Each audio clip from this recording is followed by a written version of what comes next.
bienvenue sur notre chaîne Réflexion sur la Bible. Nous abordons l'avant-dernière étude sur le thème « L'arche a-t-elle été retrouvée ?» Israël et le ramassis de gens montés d'Égypte ont rejeté celui qui les avait délivrés de la servitude pour le remplacer par un veau d'or. La partie la plus surprenante du récit du mont Sinaï est de connaître pourquoi Dieu a désigné par Dieu au pluriel le veau d'or. Ils se sont fait un veau d'or et se sont prosternés devant lui et lui ont sacrifié et ont dit « Ce sont ici tes dieux qui t'ont fait monter du pays d'Égypte, Israël. » En fait, il ne s'agissait pas d'un veau à proprement parler, mais d'un taureau. Veau d'or ou taureau. Pourquoi le mot Dieu est au pluriel ici? Rappelez-vous que seuls Louis II et Darby ont fait fi du pluriel. Pour bien comprendre l'emploi du pluriel, vous ne devez pas perdre de vue que Dieu n'a fait que rapporter à Moïse ce qu'a dit le peuple.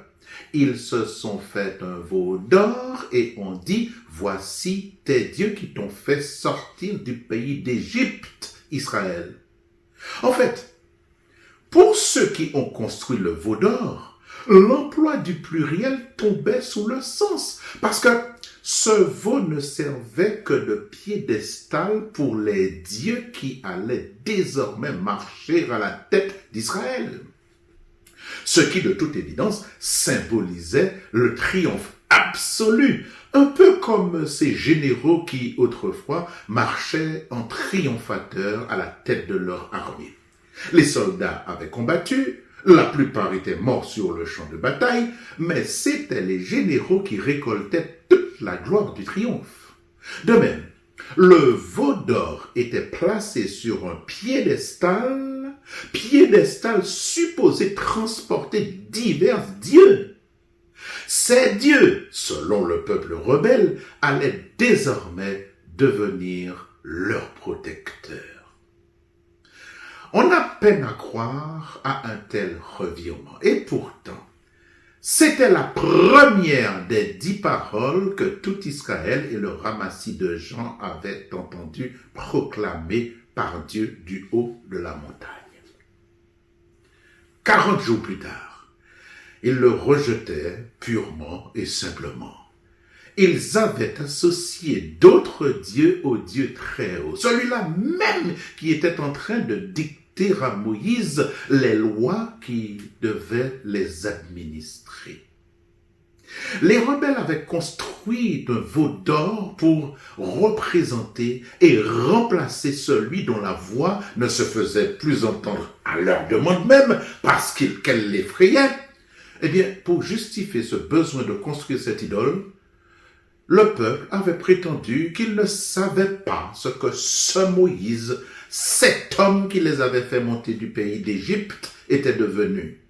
Il était parti sur la montagne et on était sans nouvelles. Vous en rendez-vous compte? Rejeter celui dont la puissance était encore manifeste sur la montagne pour le remplacer par une idole. Ce récit a été transmis de génération en génération chez les enfants d'Israël jusqu'au jour où, après le schisme politique du royaume d'Israël, souvenez-vous-en, Jéroboam, roi d'Israël, craignant Roboam, roi de Juda, a fait construire 2 veaux d'or et a dit au peuple d'Israël « Ça fait trop longtemps que vous montez à Jérusalem. Voici tes dieux qui t'ont fait monter du pays d'Égypte. » L'un des veaux avait été placé à Béthel et l'autre à Dan. On comprend sans mal qu'ici, l'emploi du pluriel est justifié par le fait qu'il y eut 2 veaux d'or. Ce récit, si vous désirez en savoir plus, a été consigné dans le premier livre des Actions des rois d'Israël, 12e chapitre, 28e et 29e verset. Nous avons simplement voulu souligner cette répétition de l'histoire. Dans le Proche-Orient ancien, une telle statue ne représentait pas une divinité. Elle constituait le support pour une statue de la divinité. Pourquoi? Parce que le taureau était généralement considéré comme le symbole de la puissance et de la fécondité. Cette statue n'était pas en or à proprement parler, mais recouverte d'or. Pour parvenir à un tel résultat, on procédait de deux manières différentes. On utilisait soit une maquette que l'on recouvrait de lamelles d'or, d'où le verbe buriner. Ils burinèrent un veau d'or. Vous vous souvenez de cela? L'autre méthode était de faire fondre l'or dans un moule ayant la forme du taureau. On plaçait ensuite ce taureau recouvert d'or sur un piédestal qui était supposé transporter tous les dieux, d'où le pluriel tes dieux. C'est par pure dérision à cette divinité qu'il a été fait mention de veau d'or et non de taureau d'or dans la Bible. Voyez-vous, depuis longtemps, nous sommes passés à côté de ces détails qui eussent pu nous éclairer. Mais que voulez-vous, nous ne sommes pas d'origine juive, nous n'avons pas toujours ces explications en tête. Maintenant, c'est chose faite. Une autre question. Pourquoi a-t-il fallu à Dieu 40 jours et 40 nuits pour écrire ces 10 paroles, alors que n'importe quel dactylographe est capable d'écrire ces 10 paroles en moins de 5 minutes? Et pour un graveur sur pierre qui est confirmé, une semaine lui suffirait, guère plus.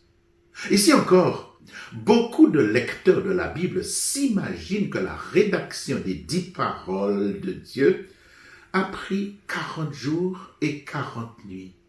Absolument pas. Absolument pas. Posons-nous la question autrement. Qu'est-ce qui a pu avoir justifié la présence de Moïse sur la montagne aussi longtemps? En fait, souvenez-vous qu'après avoir prononcé ces 10 paroles, Dieu les a inscrites sur 2 tablettes de pierre. Puis, il les a remises à Moïse. Ce n'est donc pas la rédaction des 10 paroles qui a pris autant de temps, mais la dictée et la rédaction du livre de loi devant régir les fils d'Israël. Loi cérémonielle, loi civile et loi morale. Beaucoup de croyants les ont toutes balayées en prétendant que ces lois sont aujourd'hui obsolètes. Mais sachez que beaucoup d'hommes de loi qui n'ont strictement rien à voir avec la religion reconnaissent formellement que certaines lois civiles et morales du monde entier puisent leur origine dans le livre du Lévitique. Prenez un temps pour parcourir le livre du Lévitique. Vous comprendrez facilement pourquoi 40 jours et 40 nuits ont été nécessaires à sa rédaction. Autant d'instructions en un laps de temps si court, suis-je tenté de dire. Mais c'est plutôt hallucinant, non? Pourquoi 40 jours et 40 nuits? Moïse est resté aussi longtemps en présence de Dieu, non seulement pour la rédaction du livre du Lévitique, mais pour une autre raison à laquelle vous n'avez peut-être jamais pensé. Je dis bien peut-être.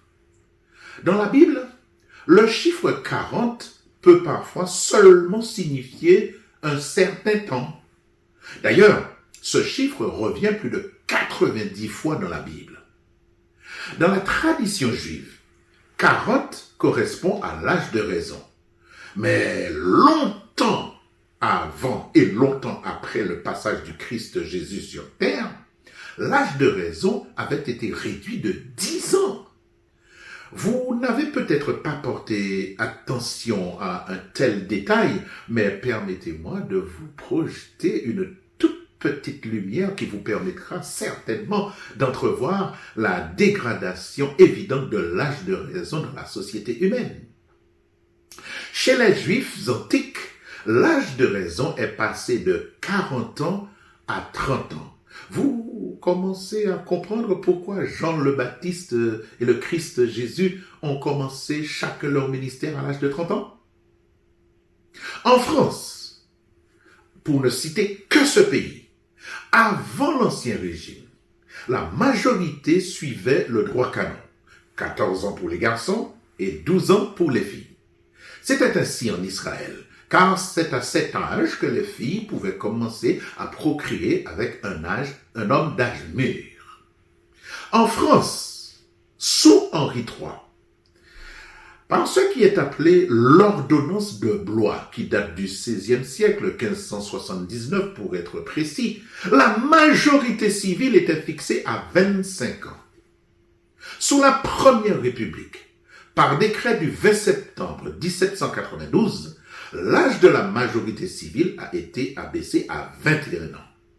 Le Code napoléonien gardera cette date et sous la Troisième République, la loi du 21 juin 1907 a aussi consolidé la majorité à 21 ans. Jusqu'en juin 1974, un jeune était fier de dire « j'ai mes 3 x 7 ». 3 x 7, 21, n'est-ce pas? Mais le 5 juillet 1974, sous la Cinquième République, soit 67 ans après la consolidation de l'âge de la majorité à 21 ans, Valéry Giscard d'Estaing, président de la République, a fait abaisser l'âge de la majorité à 18 ans. Par un rapide calcul, cela fait une réduction de 3 ans. Vous en rendez-vous compte? Ceux qui étaient considérés comme des bébés au temps des patriarches étaient considérés comme des hommes qui, somme toute, avaient libre choix de faire ce qu'ils voulaient. Aujourd'hui, c'est comme ça.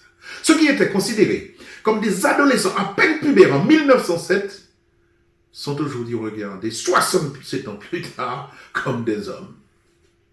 Fermons les parenthèses et considérons une autre raison du chiffre 40 dans la Bible. Dieu n'a pas permis que Moïse restât au-delà de 40 jours pour une raison scientifique. Qu'est-ce à dire? Physiquement, au bout de 40 jours, le corps humain s'autodétruit.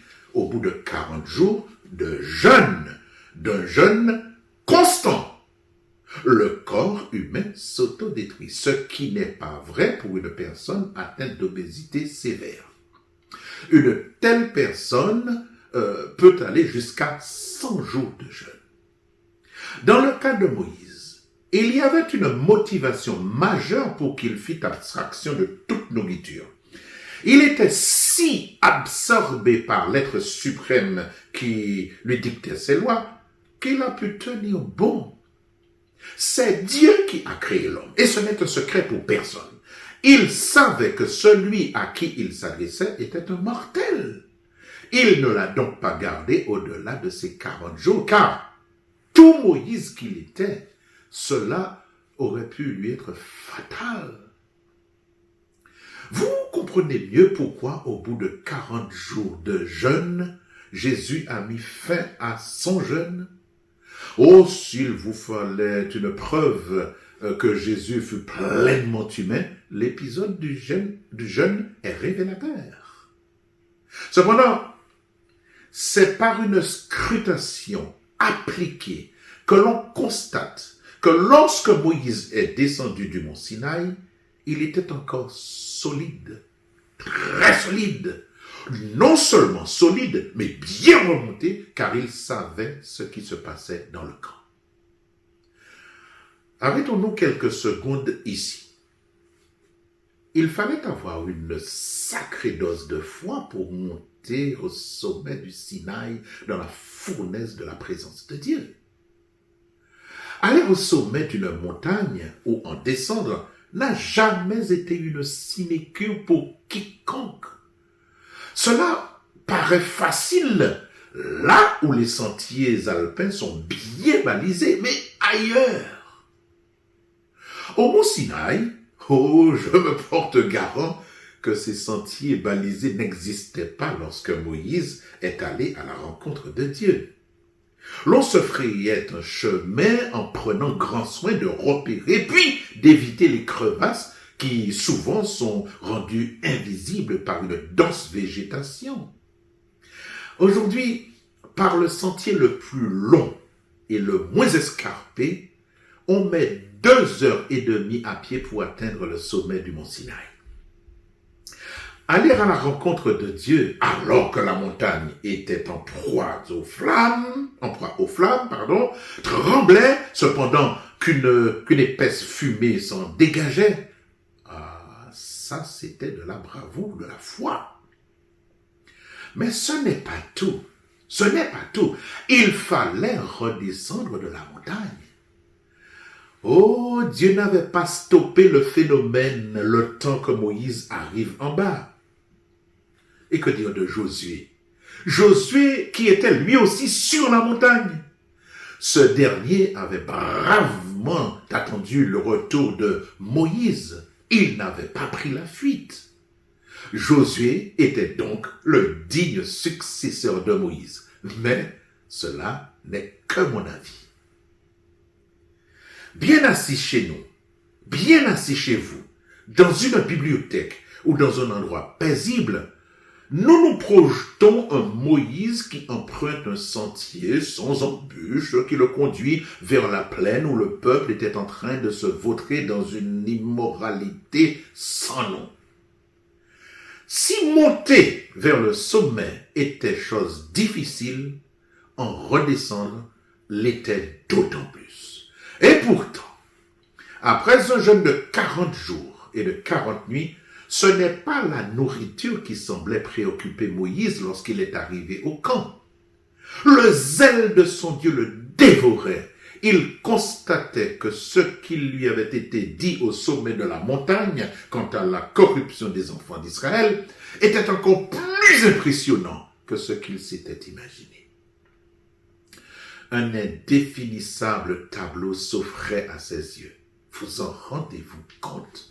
Ceux-là même qui, seulement 40 jours auparavant, par 3 fois, avaient prétendu faire tout ce que l'Éternel leur a commandé, étaient réduits à se vautrer dans la luxure. Ce que Dieu avait proclamé en leur présence et qu'ils avaient très bien perçu était aujourd'hui tombé aux oubliettes. Pire, Aaron participait à cette mascarade.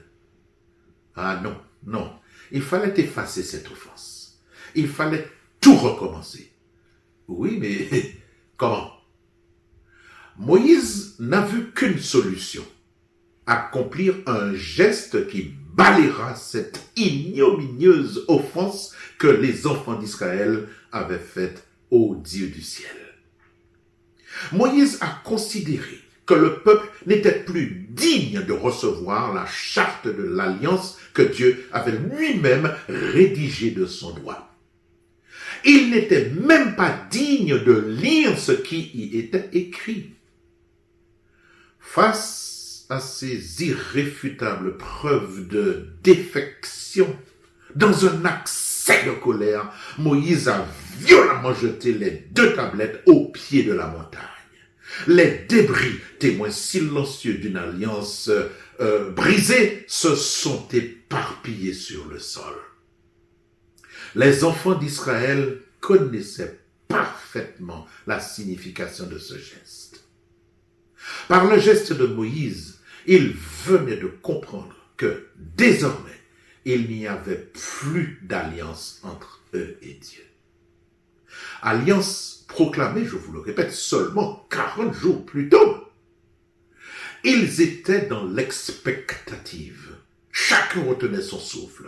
Moïse ne s'est pas seulement contenté de briser les 2 tablettes, il a saisi le veau d'or, l'a brûlé, l'a réduit en poudre, a répandu cette poudre à la surface de l'eau et l'a fait boire aux enfants d'Israël. Il s'est alors tourné vers Aaron, qui avait été dépassé par les événements, le pauvre. Et il lui a demandé, mais que t'a fait ce peuple pour que tu amènes sur lui un grand péché. Aaron s'est pris en dégoût, mais il est demeuré digne. Il a avoué à Moïse exactement ce qu'il avait fait et pourquoi il l'avait fait. Il a demandé pardon à son frère pour n'avoir pas été à la hauteur de la tâche qu'il lui avait confiée. Après ces faits, le récit biblique indique que Moïse savait que l'alliance avec Israël était désormais caduque. Alors il s'est employé à laver l'effroyable offense faite à Dieu.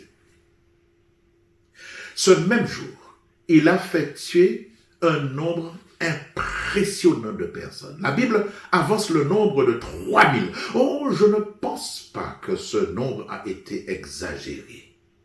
Mais ce n'est que mon avis et non une vérité absolue. Moïse a fait tuer ces 3000 personnes et pourtant la Bible dit que Dieu a frappé les enfants d'Israël parce qu'ils avaient fabriqué un veau d'or pour le remplacer. Alors, par ces mots, il faut simplement comprendre que Moïse a été l'instrument par lequel Dieu a puni les fauteurs. Au lendemain de son retour au camp, Moïse a exhorté le peuple, puis il s'est tourné vers Dieu pour lui implorer le pardon du péché du peuple.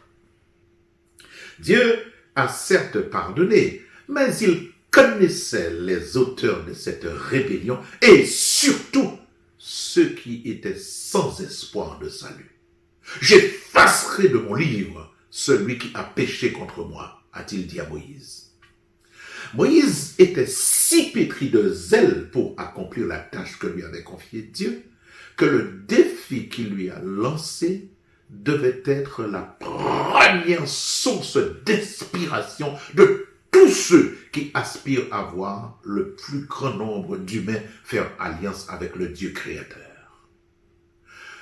Franchement, aurions-nous dit à Dieu, si tu refuses de pardonner au monde, il vaut mieux m'effacer de ton livre que tu as écrit.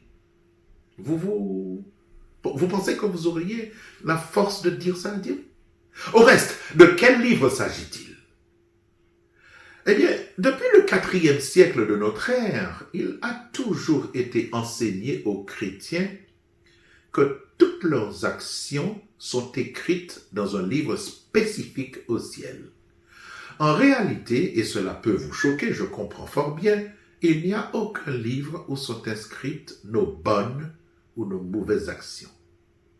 Ce livre est en fait une vision politique, donc terrestre, de ce que Dieu fait. Qu'est-ce à dire? Le fameux livre de vie ou de mort dont il est question tout au long de la Bible est en fait un livre qui existait réellement dans presque toutes les monarchies. Autrefois, toutes bonnes actions des serviteurs d'un roi étaient soigneusement consignées dans un livre appelé « Livre des souvenirs ». À ce livre étaient adjoints 2 autres connus sous le nom de « Livre de vie » et « Livre de mort ». La Bible n'a jamais fait mention de livre de mort dans le ciel. Jamais. Il est question de livre de souvenirs et de livre de vie. Jamais de livre de mort. Eh bien, le livre de vie était un livre qui renfermait le nom de tous ceux qui devaient être graciés, qu'ils soient soldats, qu'ils soient civils, qu'ils avaient fait une bêtise, mais qu'ils devaient être graciés. Dans l'autre livre était consigné le nom de ceux qui devaient mourir absolument. Comme beaucoup d'autres peuples, les enfants d'Israël connaissaient ces livres. Au reste, souvenez-vous que c'est en lui lisant le livre appelé Livre des souvenirs que le roi Xerxès a eu vent de celui qui lui avait fait du bien, en la personne de Mardochée. Avoir son nom inscrit dans le livre de vie du ciel était un honneur inexprimable pour les enfants d'Israël. Et pourtant, Moïse était prêt à renoncer à ce privilège si Dieu ne pardonnait pas aux enfants d'Israël.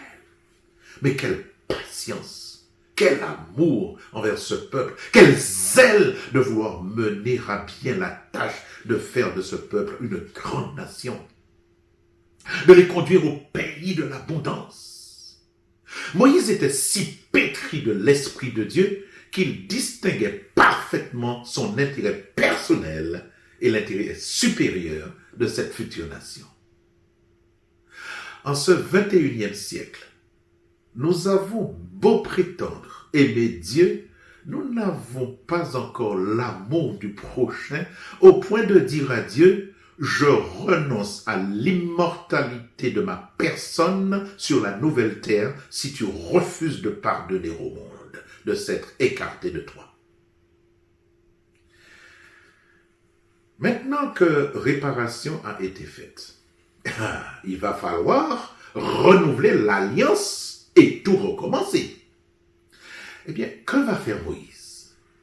Il remontera sur la montagne à la rencontre de Dieu, certes, mais dans quelles circonstances? Eh bien, vous serez étonnés de découvrir la grande différence entre la première montée de Moïse lorsqu'il reçoit les 2 tablettes de pierre et cette 4e et dernière théophanie. En attendant ce moment, si vous souhaitez connaître la suite de cette étude, abonnez-vous à notre chaîne Jean-Charles Pamphile, Réflexions sur la Bible, et incitez vos amis à faire de même. À très bientôt, si Dieu veut, et si vous-même vous le désirez.